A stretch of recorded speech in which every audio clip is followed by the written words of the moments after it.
Amén. Gracias, Pastor Polanco. Es un gozo poder compartir con nuestra hermandad, con cada amigo, cada hermano que en este momento participa de este culto de adoración. De hecho, quiero invitarles a orar en estos momentos y desearle a todos un feliz sábado en el nombre de nuestro Señor Jesucristo. Así que oremos al Señor pidiendo su bendición antes de abrir su palabra. Oremos. Santo Padre que estás en los cielos, bendito y alabado sea tu nombre por siempre. Gracias te damos, Señor, por la oportunidad que nos das en este culto de adoración de invocar tu nombre, el nombre que es sobre todo nombre, el nombre ante el que se doblará toda rodilla de los que están en los cielos, en la tierra y debajo de la tierra, y donde toda lengua confesará que Jesucristo es el Señor, para gloria de Dios el Padre. Te ruego, Señor, que tu bendición se extienda a cada amigo, cada hermano que en estos momentos participa de este culto de adoración y abre su mente y corazón para recibir tu palabra. Por eso, al abrir las Escrituras, guíanos con tu Santo Espíritu y abre nuestro entendimiento. En el nombre de Jesús. Amén. Amén. Gracias nueva vez a cada uno de ustedes, amigos y hermanos, que participan con nosotros desde esta Asociación Dominicana del Sureste, en este estudio de la palabra, en este culto de adoración al Todopoderoso. Hoy queremos compartir en la palabra de Dios un mensaje sumamente importante. De hecho, lo hemos titulado El examen final. Y toda persona que haya realizado un determinado curso de estudios, que haya llevado alguna asignatura posiblemente en el colegio, en la universidad, en cualquier escuela, es posible que al escuchar sobre un examen final no tenga tan gratos recuerdos.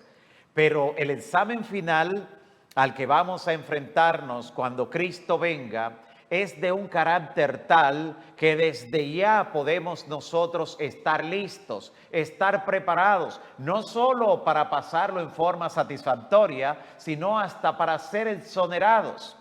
Otra palabra que para los estudiantes suena mágica, exonerados, sí. Y así el gran Maestro Cristo Jesús, cuando regrese, algunos serán exonerados.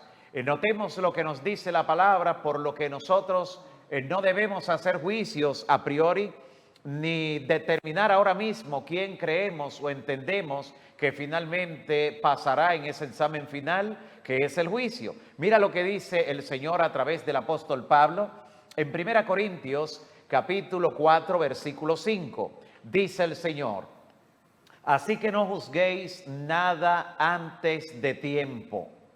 No juzguéis nada antes de tiempo, hasta que venga el Señor, el cual también aclarará lo oculto de las tinieblas y manifestará las intenciones, los intentos del corazón, y entonces cada uno tendrá de parte de Dios la alabanza. Sumamente importante lo que nos está diciendo aquí la Escritura. Hay que esperar que llegue ese momento, ese evento, ese examen final, ese escrutinio, donde el Señor Jesús finalmente es el que presentará la alabanza o el pago de acuerdo a lo que considere en cada uno. Y esto es de trascendencia extraordinaria, porque en la primera venida de Cristo, el pueblo de Israel no se preparó adecuadamente. Los judíos del tiempo de Cristo, especialmente aquellos que estaban en puestos de eminencia, y la mayor parte del pueblo, no se preparó adecuadamente para recibir a Cristo.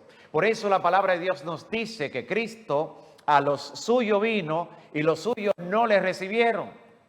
¿Por qué? Porque no se prepararon adecuadamente. Le ocurrió lo que ocurre con frecuencia a muchos estudiantes antes del examen. Repasan una parte de la asignatura, estudian parte de lo que fue el material, pero obvian otra parte que entienden que no es importante. Y de repente, en el examen final, justo vienen preguntas, interrogantes, puntos a desarrollar sobre esa parte que no se creyó que vendría en el examen. Pues los judíos del tiempo de Cristo, en forma especial los fariseos, se encargaron de hacer muchas cosas. Pero Cristo finalmente le dijo: ustedes han errado, y su error consistió en hacer todo lo que han estado haciendo y dejar fuera la justicia, la misericordia y la fe. Eso que hicieron era necesario hacer, pero sin dejar de hacer lo otro. ¿Podrá pasarnos que en el examen final hayamos estudiado ampliamente ciertos temas de la Biblia, hayamos concentrado nuestra atención en ciertas prácticas, pero hayamos descuidado lo que será más importante en ese examen final, donde el gran Maestro Cristo tomará la determinación total, la definitiva? Incluso Cristo nos anticipa que ese día del examen final habrá un grupo que presentará argumentos por los que entiende que debe ser exonerado, que debe aprobar la asignatura. Y mira lo que dice en Mateo capítulo 7, Mateo 7, en los versículos 21 al 23, donde Jesús habla acerca de un grupo que vendrá reclamando ese día del examen final. Y dice así: no todo el que me dice, Señor, Señor, entrará en el reino de los cielos, sino el que hiciere la voluntad de mi Padre que está en los cielos. De hecho, muchos me dirán en aquel día, dice Jesús, Señor, Señor, ¿no profetizamos en tu nombre? Y en tu nombre lanzamos fuera demonios, y en tu nombre hicimos muchos milagros, y en tu nombre profetizamos. Y Jesús le va a protestar diciendo: miren, yo nunca los conocí, o sea, ustedes no son de esta clase, nunca los conocí, apartaos de mí, obradores de maldad.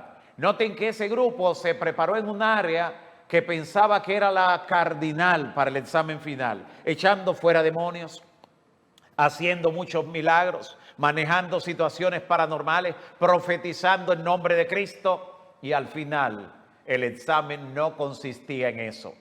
Es importante entonces que evaluemos en qué consistirá el examen final, porque podemos prepararnos desde hoy, amigos y hermanos. Y para saber en qué consistirá el examen final debemos saber lo siguiente: el examen final no se basará en dominar al dedillo las profecías. Es importante conocerla para prepararse, pero no consistirá en poder delinear toda una profecía en su esquema completo. No consistirá en eso. No consistirá en memorizar las 28 creencias, las doctrinas. No consistirá tampoco en eso. Y entonces, ¿en qué consistirá el examen final? Debemos recordar lo que Cristo dice en el Evangelio según Mateo, capítulo 22. Nota lo que dice desde el versículo 36. Mateo, capítulo 22, verso 36. Alguien vino y le preguntó al Señor Jesús diciendo: Maestro, ¿cuál es el mandamiento grande en la ley? ¿Cuál es el mandamiento más importante? Y no le estaba preguntando solamente del decálogo, de la ley de los 10 mandamientos, no. Le estaba hablando acerca de ese listado que tenían los judíos del tiempo de Cristo, que consistía en unos 613 mandamientos, que habían compilado desde el Génesis hasta Deuteronomio, todo lo que era el Pentateuco o la ley, como decía. Tenían una lista, un listado allí. Y claro, en ese listado ellos tenían desde el primer mandato que le da el Señor al hombre en Génesis hasta el último que le da en Deuteronomio. Y le preguntan: ¿cuál es el más importante? Y esto fue para tentar a Cristo, porque el primer mandamiento que aparece en Génesis es donde Dios manda al hombre a multiplicarse. Por lo que el pueblo judío entendía que el hombre que no se casaba, que no se multiplicaba, estaba impidiendo que la imagen de Dios se multiplicara en la creación. Estaba impidiendo que la voluntad de Dios se cumpliera en ese sentido. Por eso le llamaban incluso hasta un asesino de la raza humana.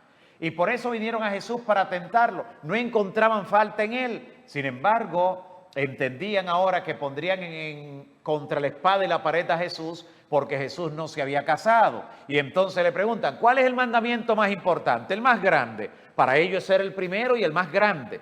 Y era muy importante para ellos. Así que entonces Jesús les responde en una forma interesante, porque Jesús, dándole a entender que sabía lo que ellos estaban pensando, le dice: yo sé, como creador de todo, incluyendo del hombre, del matrimonio, yo sé que lo más importante es el amor. Así que miren cuál es el mandamiento más grande. Tiene que ver con el amor. Amarás al Señor tu Dios con todo tu corazón, con toda tu alma, con toda tu mente, con toda tu fuerza. Ese es el primero y más grande de todos los mandamientos. Y el segundo tiene que ver también con el amor. Amarás a tu prójimo como a ti mismo. De esos dos mandamientos depende toda la ley y los profetas. Qué interesante. La esencia de lo que Cristo está presentando como lo más importante es el amor. Hacia Dios en un deber vertical y hacia el prójimo en un deber horizontal. Allí se forma la cruz. El deber vertical hacia Dios y el horizontal hacia el prójimo. Ahí está. Y Cristo mismo fue la esencia de ese amor ejemplificado en la cruz del Calvario. Pero ya que tiene que ver con el amor, podemos recordar también otros episodios en las Escrituras, como el momento cuando Cristo le dice a Pedro, ¿me amas? Y se lo pregunta 3 veces. Y solo después de confirmar que lo amaba, le dice, pues apacienta mis corderos. Los corderos son las ovejas más pequeñas. Y eso es importante tenerlo en mente ahora. Solo el que tiene amor por Cristo puede apacentar a los corderos.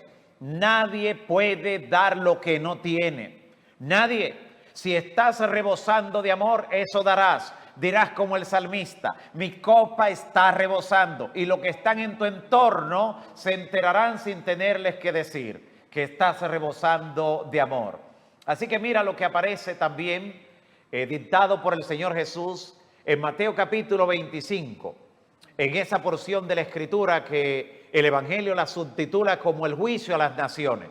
El momento del examen final. Mira lo que dice Cristo aquí en Mateo capítulo 25, desde el versículo 33. Jesús habla acerca de cuál será el veredicto, la calificación que dará cada uno en ese examen final como gran maestro. El maestro entonces dirá, el rey dirá en ese momento a los que estén a su derecha, Jesús le va a decir, venid benditos de mi Padre, heredad reino preparado para vosotros desde la fundación del mundo. O sea, entren, están exonerados. Y le dice la razón. Mire a ver con qué cumplieron. Porque tuve hambre y me disteis de comer. Tuve sed y me disteis de beber. Fui huésped y me recogisteis. Estuve desnudo y me cubristeis. Enfermo estuve y me visitasteis. Estuve incluso en la cárcel y vinisteis a mí. Entonces los justos, ese grupo que está exonerado, le responderá a Cristo diciendo, Señor, Maestro, pero ¿y cuándo te vimos hambriento y te alimentamos? ¿Cuándo te vimos sediento y te dimos de beber? ¿Cuándo te vimos huésped y te recogimos? ¿O desnudo y te dimos para cubrirte? ¿Cuándo? Y Jesús le dirá entonces, en cuanto lo hicieron a uno de mis hermanos más pequeños, a mí también lo hicieron. A mí me lo hicieron. Los hermanos más pequeños de Jesús, los corderos, le demostraron amor. ¿Por qué están exonerados? Porque amaron. Por eso están exonerados, porque manifestaron amor. Pero al otro grupo Jesús le va a decir algo terrible. A los de la izquierda dice la palabra que Jesús le dirá, apartaos de mí, malditos, al fuego eterno preparado para el diablo y sus ángeles. Mire qué diferente. Porque tuve hambre y no me disteis de comer. Tuve sed y no me disteis de beber. Fui forastero y no me recogisteis. Estuve desnudo y no me cubristeis. Estuve enfermo y en la cárcel y no me visitasteis. Y también le van a preguntar, Señor, pero ¿y cuándo te vimos en esa condición? Y Él les dirá, como no lo hicieron a mis hermanos más pequeños, a mí tampoco lo hicieron. Noten lo importante de manifestar amor. Vean, ¿por qué entra exonerado el grupo de la derecha? Porque amaron y lo demostraron mediante acciones con el prójimo.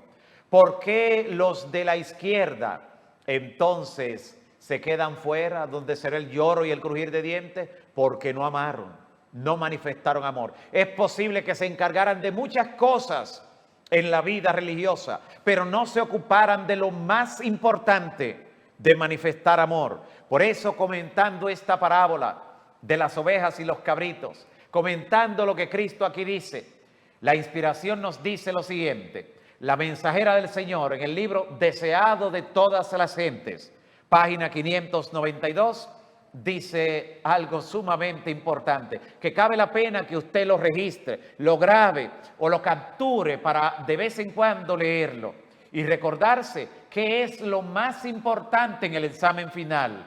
¿Y cuántos puntos tendrá? Aquí lo dice todo. Mire lo que dice. Deseado de todas las gentes, página 592.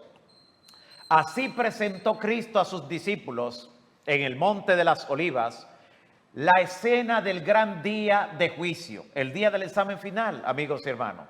Explicó, atención, explicó que su decisión final girará en derredor de un solo punto. Note qué interesante, el examen final del gran maestro tendrá un solo punto y lo va a revelar, podemos saberlo por anticipado, tendrá un solo punto. Mire de nuevo lo que nos dice la cita, girará en torno a un solo punto.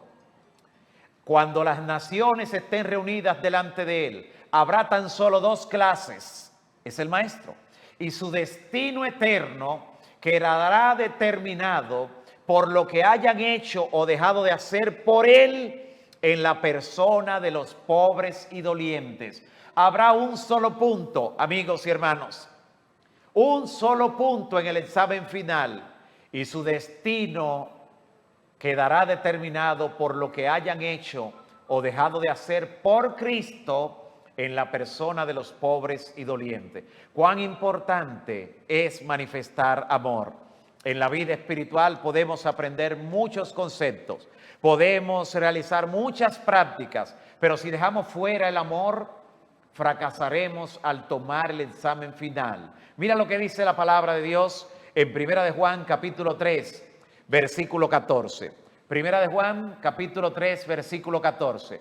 Hablando el Señor a través del discípulo amado, dice, nosotros sabemos que hemos pasado de muerte a vida. ¿Sabe cómo? En que amamos a los hermanos.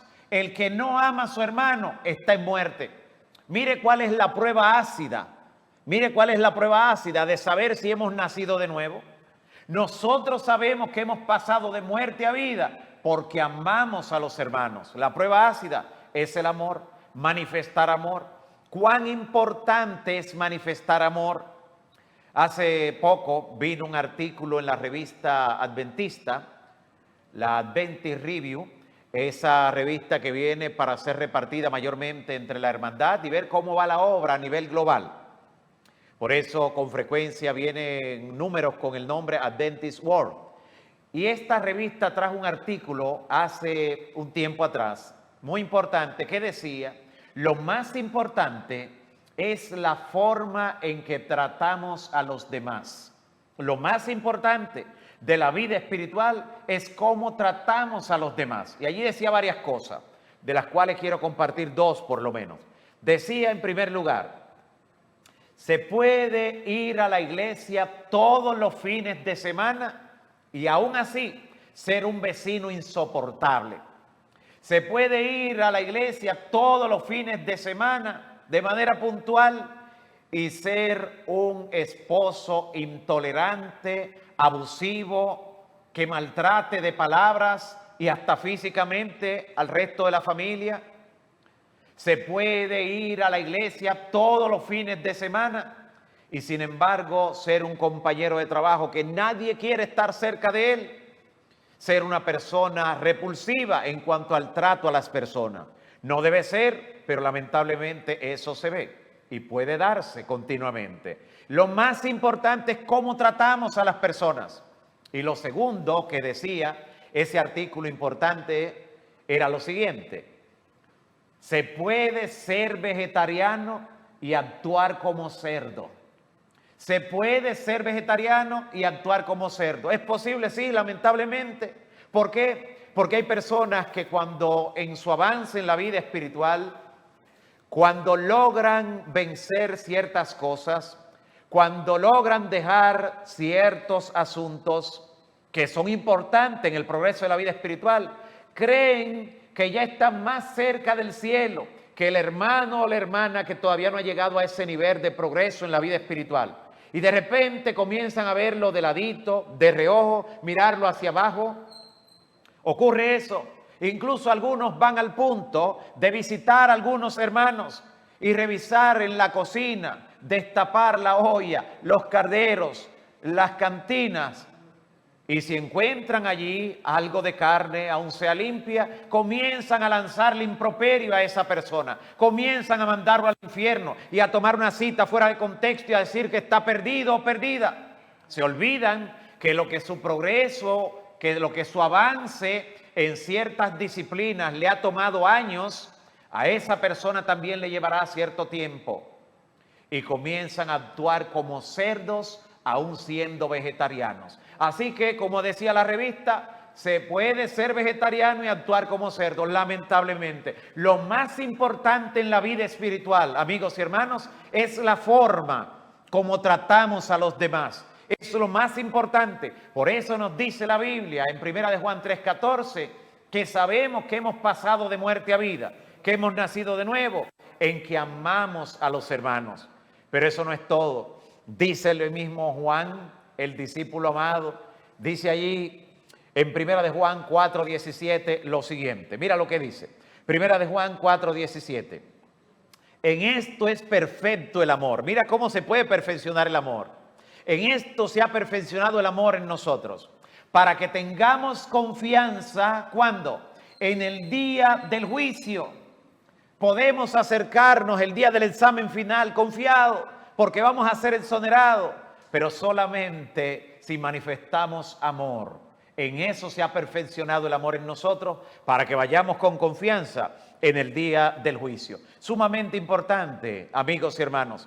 Todos nosotros podemos manifestar amor a los que están en necesidad, aquellos que necesitan el auxilio, como Cristo presentó en Mateo 25, aquellos que son sus hermanos más pequeños, los que están deambulando por las calles, los que están bien cerca de nosotros, que están en condiciones de necesidad. No hay que ir muy lejos.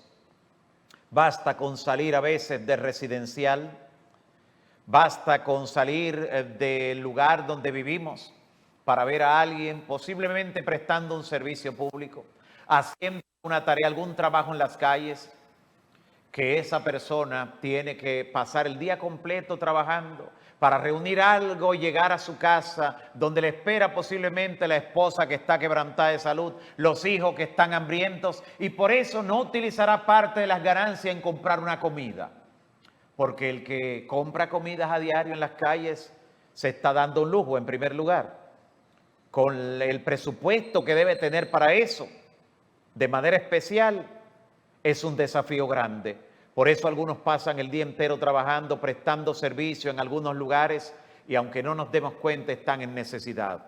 Y en muchas de nuestras mesas, comida por la que se ora, muchas veces va a tener al cesto de la basura, a los desperdicios, comida por la que se ha orado, mientras cerca de nosotros hay personas que están en necesidad, en la esquina, transitando en las calles, prestando algún servicio, deambulando. Posiblemente es el seguridad que está allí trabajando con un sueldo de miseria y necesita que manifestemos amor hacia él. ¿Cuántas personas en las calles? No hay que ir muy lejos, pero posiblemente andamos tan deprisa en nuestro paso por la vida que la sensibilidad se ha ido cortando, se ha ido acortando la sensibilidad. Vamos tan deprisa cada día hacia el trabajo o hacia los estudios que no percibimos la persona que está allí en la esquina, con necesidad, necesitando auxilio, una mano ayudadora. Esas personas, dijo Cristo, son sus hermanos más pequeños. Y asistirles, dijo Jesús, constituirá en garantizar que seremos exonerados en el examen final. Eso es lo que nos dice el Señor Jesús mediante la parábola de las ovejas y los cabritos, como hemos visto que dice allí la palabra. Y quiero dejar contigo un par de citas importantísimas. Esta cita primera está en Proverbios 21:13. Mira cuán importante es realizar esta obra que Cristo destaca en Mateo 25. Mira cuán importante es. Dice el gran sabio Salomón en Proverbios 21:13, el que cierra su oído al clamor del pobre, también él clamará y no será oído. El que cierra su oído al clamor del pobre, eso no se quedará así. También él clamará un día y no será oído. Y mira lo que el gran sabio también nos dice en Proverbios, pero en el capítulo 28, versículo 27. Proverbios 28, 27. Nota lo que dice. El que da al pobre no tendrá pobreza. Anote esa fórmula, amigo y hermano. El que da al pobre no tendrá pobreza. ¿Cuántos libros de superación personal posiblemente has comprado? ¿Cuántos libros de cómo hacerte rico? ¿Cuántos libros de cómo prosperar? El millonario más grande del mundo, el rico número 1, el rico de Babilonia. ¿Cuántos libros de superación posiblemente habrás leído? Cuando la fórmula está tan cerca de ti. El que da al pobre no tendrá pobreza, pero el que aparta sus ojos del pobre tendrá muchas maldiciones. Cuán importante es, amigo y hermano, que manifestemos amor mediante obras, extendiendo la mano de ayuda a aquella persona que está en necesidad, y que Cristo ha dicho que esos son sus hermanos más pequeños, esos que están en necesidad, y que los ha colocado en el mundo para probar nuestra benevolencia, justamente para ello. Es posible que tú estés pensando, bueno, pero yo necesito que alguien me ayude, pero déjame decirte, amigo y hermano, todos nosotros podemos ayudar a alguien. ¿Por qué? Siempre habrá alguien que necesite más que tú. Siempre habrá alguien que necesite más que yo. Alguien a quien podamos extenderle la mano. Alguien dijo, yo pensaba que era una tragedia no tener zapatos, hasta que vi a alguien que tampoco tenía pies. ¿Cuál es la tragedia mayor? ¿No tener para comprar zapatos o tener la desventura de no tener pies? Siempre habrá alguien que necesite más que tú. Y el Espíritu Santo quiere utilizarte para que tú definitivamente des muestras de amor y estés preparado para ser exonerado, como hemos visto, por el gran maestro en el examen final. Una última cita. Romanos capítulo 13, versículo 8. Mira lo que nos dice la palabra. Romanos 13 en el versículo 8. Una cita de oro. Esta cita donde el apóstol Pablo nos dice varias cosas en un solo texto. Dice así, no debáis nada a nadie. Atención, no debáis nada a nadie. Pero si van a tener una deuda, mira cuál es. Sino el amaros los unos a los otros. Si hay una deuda que siempre tenemos, es la de manifestar amor para con el prójimo, para con el hermano, para aquel que nadie lo ha invitado, para aquel que nadie le ha presentado ayuda, para esa persona que posiblemente nadie le presta atención. Está en tu camino y es tu oportunidad de oro de manifestar amor a un hermano más pequeño de Cristo. No debáis nada a nadie, sino el amaros unos a otros, porque el que ama al prójimo ya cumplió la ley.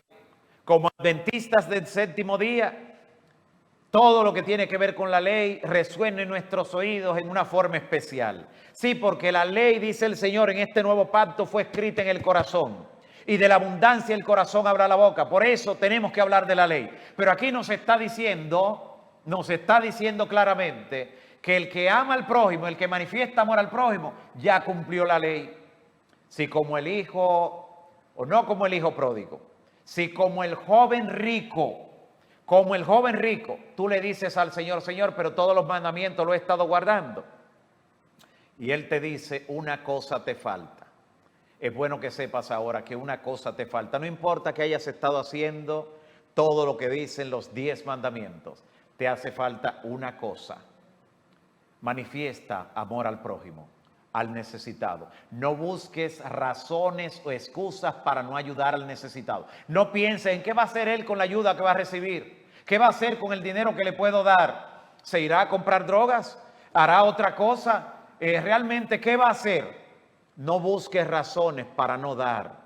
Cumple con tu deber. Y de allí en adelante el Señor entonces juzgará a quien lo reciba. Pero no busques razones para no dar. No permitas que por el aumento de la maldad tu amor se enfríe. Esa profecía no tiene que cumplirse en ti. Por eso Cristo la anticipó con tantos años, con tantos siglos, para que en sus hijos el amor no se enfríe, aunque se multiplique la maldad. Que Dios te bendiga, amigo y hermano. Que el Espíritu Santo siga sensibilizando tu corazón y de aquí salgas listo y dispuesta a ayudar a alguien y a preparar así el camino para que el Señor entonces te exonere en el examen final. Quiero orar contigo en esta hora para concluir este momento de estudio de la palabra, este culto en el que hemos presentado nuestros corazones a Dios y Él ha conectado su palabra con el área más sensible que hay en nuestros corazones. Oremos al Todopoderoso. Padre Santo que estás en los cielos, bendito y alabado sea tu nombre para siempre. Gracias, Señor, por tu palabra.